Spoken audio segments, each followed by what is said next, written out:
Hey guys, welcome back to Fantasy Tipped. Julian here for another waiver wire episode. This one for week 11 of the fantasy hockey season. Now, I know this is a day later than I'm used to putting these out, but we did do a live stream for you guys on Friday night to help you set your lines on Saturday. That's kind of important, so if you did miss out on being there live, you can definitely check that out on the channel. There's plenty of questions that maybe you had the same questions of setting your lineup, and that could help you a lot. But if you're here for week 11, we're going to jump into that in just a second. But just before we do that, guys, drop a like and hit that subscribe button if you haven't already. And if you do want to take your support to the next level, there's a join button down below, or you can go in the description, click on the link to my Patreon, and you can join there as well. And if you join there, you unlock perks like being able to DM with me one-on-one, and you gain early access to my videos. If I upload it early on YouTube, I immediately give you a link to view the video.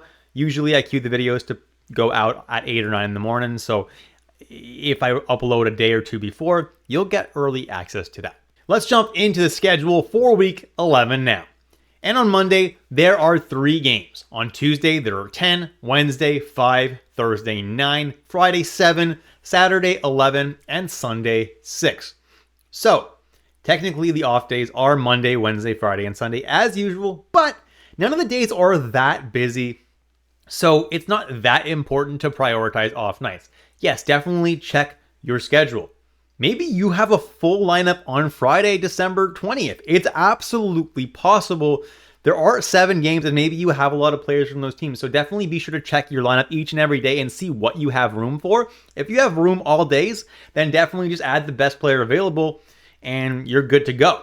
But what team does have the best schedule this week? Well, that is the Florida Panthers. They play 4 games and all 4 are on the 4 off nights, Monday, Wednesday, Friday, and Sunday. But the Colorado Avalanche and the Washington Capitals have some pretty freaking good lineups themselves as well. 4 games and 3 of them are on off nights. Other teams with 4 games are the Oilers, Kings, Ottawa Senators, Seattle Kraken, and Vancouver Canucks. And other teams with 3 off days are Anaheim and Dallas. So a lot of teams with some pretty good schedules this week. Teams with a bad schedule, there are only 2, and that's the New York Islanders and the Vegas Golden Knights, who only play 2 games this week. And unfortunately, both teams play both their games on busy nights. Jumping into some forward options that you can consider streaming now, and the first one on the list is Frank Vatrano. And the Ducks, like I said, have 3 off nights this week. They play on Wednesday, Friday, and Sunday, making Frank Vatrano a pretty freaking good pickup, even if you're just streaming him.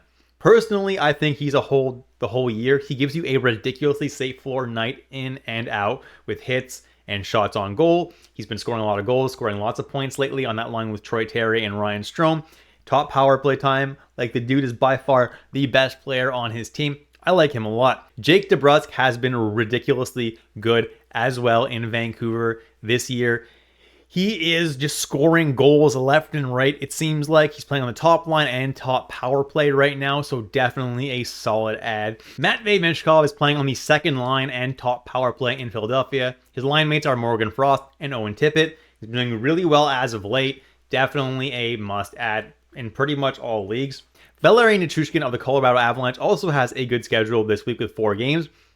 He's getting some great deployment on the top power play in Colorado, and it's only a matter of time before he just pops off and absolutely goes crazy. He's going to be a very good player this year. Patrick Laine has been absolutely excellent ever since joining Montreal. He's already got 3 goals in 5 games and has looked pretty solid, so definitely another great add right now. Will Cooley of the New York Rangers is available in almost 60% of leagues, which is kind of crazy with how good he's been all year. If you have hits in your league, he's an absolute must-add. He's had a great safe floor all year with those hits, and he's been continuously putting up points. No, it's not completely sustainable, but so far, he sustained it. So definitely someone I like until he really slows down. Kent Johnson's been great. Top line, top power play in Columbus. They've slowed down a little bit with their scoring as of late, but still someone I like a lot. Brian Rust and Rickard Rakell of the Pittsburgh Penguins absolutely went off the night before I'm recording this. They played Montreal, and Brian Rust scored a hat trick plus an assist, and Rickard Rakell scored 2 goals and 2 assists. Yeah, these guys have great upside playing with Crosby top line and top power play. And honestly, guys, I like them a lot. I actually had them on this list even before that game, and that game really just cemented how valuable they are in fantasy, and they are top like 100 players easily in all leagues. Marco Rossi is another great ad, guys. He's playing top line and top power play with Kirill Kaprizov, and Kaprizov is probably the Hart favorite this year. He's been amazing. And even when Zuccarello comes back, Rossi probably maintains that top power play spot because Joel Eriksson Ek is going to be out for a while. Once Joel Eriksson Ek comes back, Rossi probably loses out on that top power play spot. But for now, he's definitely got a good amount of value. Dylan Holloway of the St. Louis Blues is playing on the second line over there and is doing absolutely incredible, scoring points left and right. Definitely someone you're going to want to stream until he slows down. Jonathan Huberdeau of the Calgary Flames is on one of his hot streaks. He's the kind of guy who goes hot for quite a few games and then just goes ice cold, doing absolutely nothing at all. Right now, he's hot, so you might as well stream him. If he starts being useless, drop him right away. Oliver Bjorkstrand and a couple spots lower, Shane Wright of the Seattle Kraken are playing on the line together alongside Eli Tolvanen, and they're playing pretty well right now. That chemistry is doing pretty good, and they're scoring lots of points. So while they're hot, you might as well stream them. Pierre-Luc Dubois of the Washington Capitals is a solid ad for the schedule that Washington has this week. They play Monday, Tuesday, Friday, and Sunday. Pierre-Luc Dubois, second power play, second line, has been scoring points lately, gives you a pretty safe floor. Eli Tolvanen of the Seattle Kraken is playing on that line with Shane Wright and Bjorkstrand, and as long as they're hot, he's a solid ad in deeper leagues as well, with Seattle's 4 games this week. Pius Suter, with Vancouver's 4 games this week, hasn't been doing too bad, although with the return of JT Miller, he has been moved down the depth chart. So if you see he's slowing down, don't be adding him. Evan Rodriguez is one of my favorite ads this week. He was just elevated to a line with Matthew Tkachuk and Sam Bennett.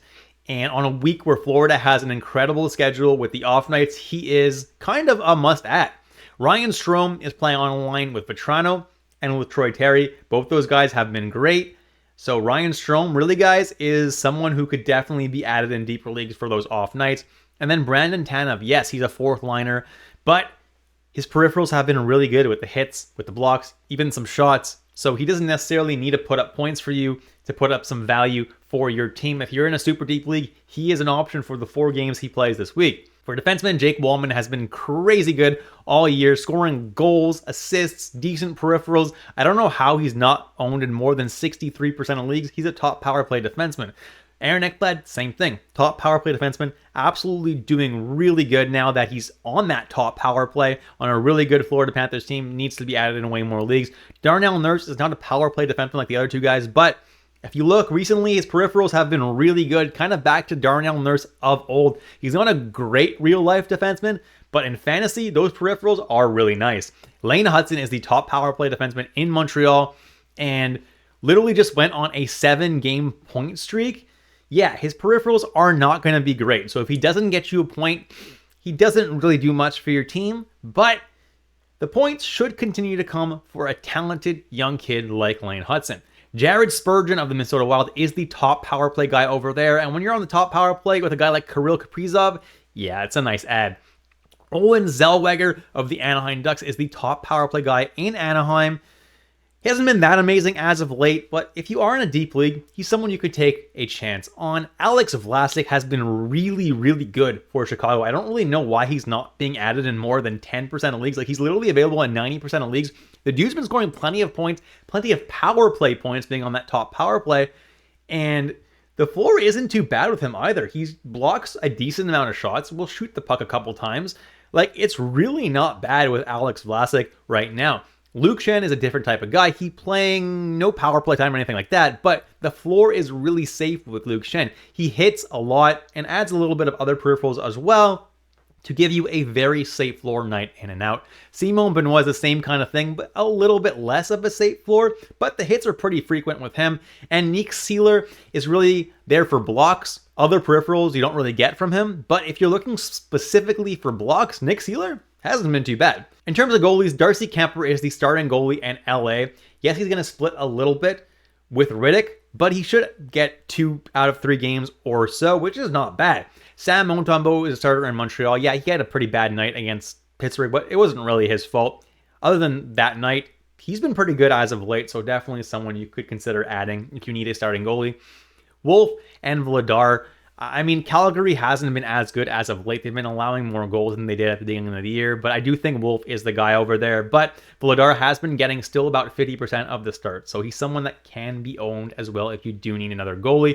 Mackenzie Blackwood, I haven't seen him play for Colorado yet because he was sick, but I'm expecting him to get the majority of the starts. However, if you see that Wedgwood is starting about half the games, could be a tandem situation there as well. So Wedgwood could be rosterable. We're going to have to wait and see, but I am expecting Blackwood to get the majority of the game. It's kind of funny how Colorado got themselves the Wood tandem that New Jersey had just a few years ago.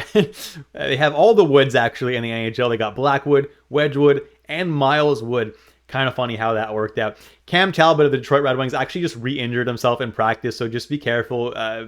I don't know the severity of the injury yet, so if he does miss more time, Ville Husso will be the starter in Detroit. Just keep that in mind. Distal and Gibson of the Anaheim Ducks. Look, Gibson has been getting more starts than Distal, but Distal has been the better goalie. Gibson has not been good as of late, so I'm expecting it to go back kind of to 50-50. And honestly, Gibson probably gets dealt finally at the deadline this year. So Distal is someone who definitely has some real potential to do well towards the end of the year. Charlie Lindgren of the Washington Capitals. Since Washington plays 4 games this week, he should get 2 out of 4 games. They always rotate the goalies, and with the current rotation, he would get the Monday and Friday starts for Washington, which is honestly really good because those are off nights, so you probably don't have goalies playing. Elvis Merzlikins of the Columbus Blue Jackets hasn't really been that great as of late, but is still a starter over there. Should be decent going forward. Kirill Vejmelka just needs to be added in way more leagues, guys. He's been absolutely phenomenal. And even when Ingram comes back, I'm expecting him to at least split the starts with him. Samuel Ersson of the Philadelphia Flyers is the starter in Philadelphia and should get the majority of the starts going forward. Tristan Jarry has been much better as of late and should get the majority of the starts as well. And Arvid Soderblom of the Chicago Blackhawks is the starter right now because Mrazek and Brossoit are injured. If there's somebody else you're looking at, Vitek Vanacek could also be an option. He should still get about half the starts in San Jose. I can't imagine they're going to overload Georgiev, being a shaky goalie as he is. And that's it, guys. Thank you so much for watching all the way through. If you enjoyed the content today, drop a like and hit that subscribe button if you haven't already. Thanks, guys, and I'll catch you in the next episode of Fantasy Tipped.